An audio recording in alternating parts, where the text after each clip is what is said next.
దేవునికి మహిమ కలుగును గాక.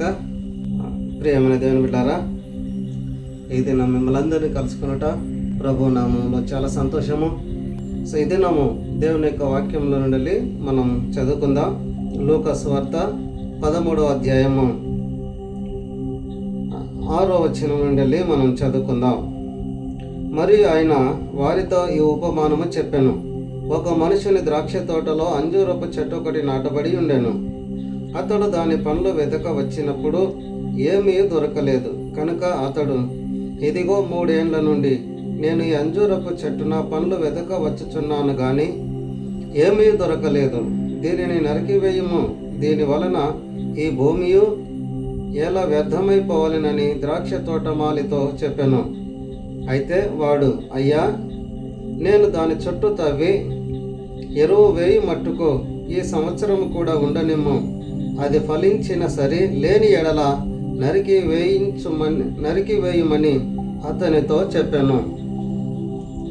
దేనిబులరా, ఈ వాక్య భాగంలో ఒక తోట యజమాని తాను వేసినటువంటి ద్రాక్ష తోటలో ఒక అంజూరపు యొక్క చెట్టును కూడా నాటిండు.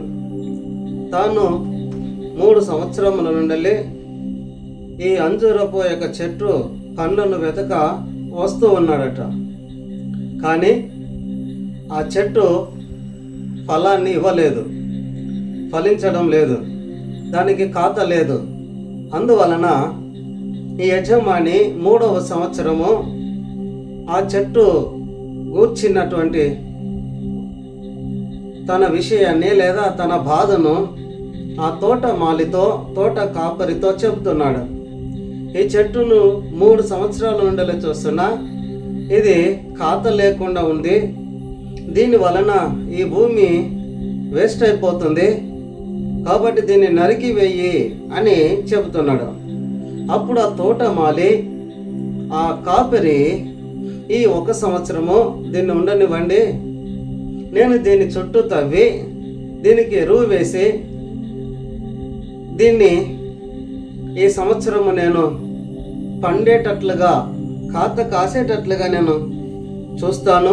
ఒకవేళ ఖాత కాయకపోతే తర్వాత మీరు నరికించండి అని చెబుతున్నాడు. సో విశ్వాసులారా, ప్రియదేనులారా, ఇక్కడ ఈ వాక్య భాగంలో మనకు అర్థమవుతున్నటువంటి విషయము, ఒక సంఘాన్ని గూర్చి దేవుడు పట్టించుకున్నటువంటి విధానం, సంఘములో ఉన్నటువంటి విశ్వాసులను గురించి, సంఘములోని ప్రతి సభ్యులను గురించి దేవుడు పట్టించుకుంటున్నటువంటి విధానం. సంఘములో ప్రతి విశ్వాసి ఫలించేటువంటి వ్యక్తిగా, ఆత్మలో ఫలించేటువంటి విశ్వాసిగా బ్రతకాలని దేవుడు తోట అనేటువంటి సంఘాన్ని గురించి చెప్తున్నాడు. ఈడ తోట అనగా సంఘానికి సాదృశ్యం, ఈడ చెట్లు విశ్వాసులకు సాదృశ్యం, ఈ తోట యొక్క యజమాని ప్రభువుకు సాదృశ్యం, సొలగ్ని తోట మాలి సంఘ కాపరికి సాదృశ్యము. తోట యజమాని అయినటువంటి దేవుడు తోటలో అనగా సంఘములో ప్రతి విశ్వాసి ఫలించాలి, ఆత్మీయంగా ఎదగాలి, ఆత్మీయ జీవితాన్ని కలిగి ఫలించేటువంటి వ్యక్తిగా, ఇతరులకు ప్రయోజనమైనటువంటి వ్యక్తిగా, ఆత్మీయంగా ఇతరులకు ఉపయోగకరమైనటువంటి వ్యక్తిగా ఉండాలని ప్రభు ప్రతి సంఘములో ప్రతి విశ్వాసిని గురించి కోరుకుంటున్నటువంటి విధానము మనకి ఇక్కడ వాక్యంలో కనబడుతుంది. అయితే ఫలించినప్పుడు దేవుడు ఆ చెట్టును నరికివేయమని అంటున్నాడు. అనగా ఇక్కడ ఆత్మీయంగా ఫలించినటువంటి వ్యక్తి నరకబడితే తన లైఫ్ ఏమవుతుంది? నరకబడినటువంటి చెట్టు ఎండిపోతుంది, చచ్చిపోతుంది. అనగా ఆత్మలో ఫలించినటువంటి వ్యక్తి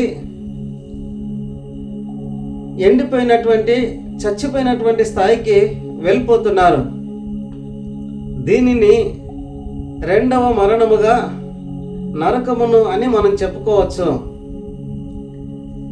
అనగా ఒక విశ్వాసి పతనమైపోతూ ఉన్నారు. అప్పుడు తోట యొక్క మాలి, ఆ తోట మాలి అనగా కాపరి ఆ చెట్టును గురించి యజమానితో బ్రతిమలాడుకుంటున్నాడు.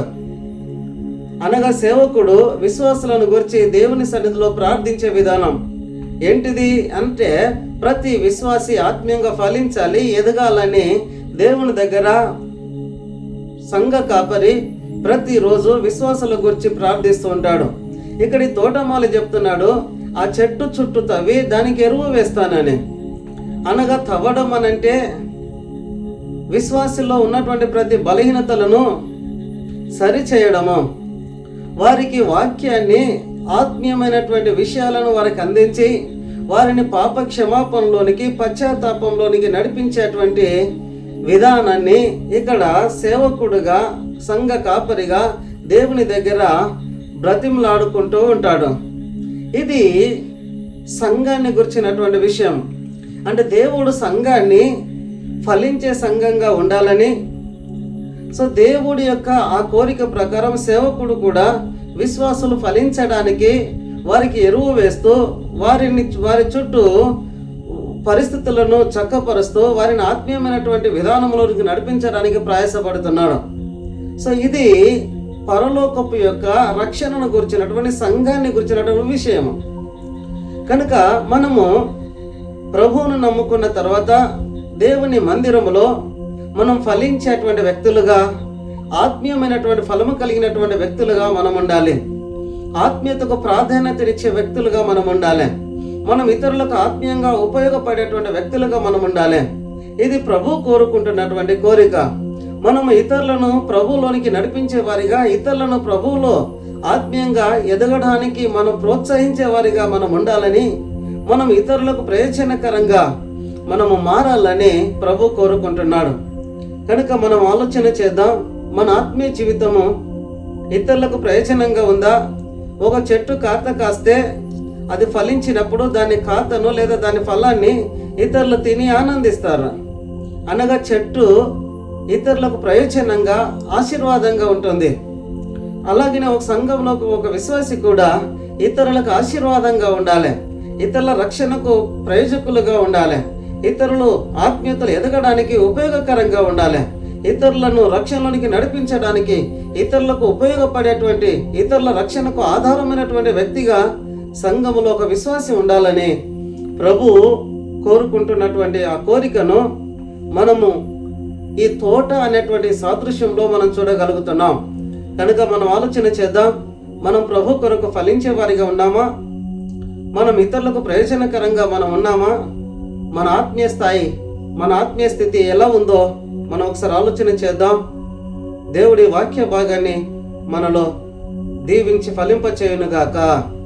ఆమేన్. ప్రార్థన చేసుకుందాం. పరిశుద్ధాత్మ దేవుడా, నీకు వందనాలు. నీ వాక్యమును విన్న నీ బిడ్డలందరినీ దీవించి సంఘములో ప్రతి ఒక్కరూ ఫలించేటువంటి వ్యక్తులుగా, ఇతరులకు ప్రయోజనకరమైనటువంటి వ్యక్తులుగా, ఇతరుల రక్షణకు ఉపయోగపడేటువంటి వ్యక్తులుగా ప్రతి సంఘాన్ని, సంఘములోని ప్రతి విశ్వాసిని మీ కొరకు ఫలింపచేయండి, ప్రయోజనకరులుగా లేపండి, స్థిరపరిచి జీవింపచేయండి. అనేకులను మీ రక్షణకి నడిపించే ప్రయోజకులుగా ప్రతి సంఘంలోని ప్రతి విశ్వాసులను మీరు ఆశీర్వదించండి. యేసు నామములో ప్రతి సమస్యల నుంచి, ప్రతి బలహీనతల నుంచి, ప్రతి అనారోగ్యం నుంచి ప్రభా ప్రతి ఒక్కరిని మీరు విడిపించి పరిపూర్ణ విడుదలతో, ఆత్మీయతతో నింపమని యేసు నామములో ప్రార్థిస్తున్నాము తండ్రి. ఆమేన్.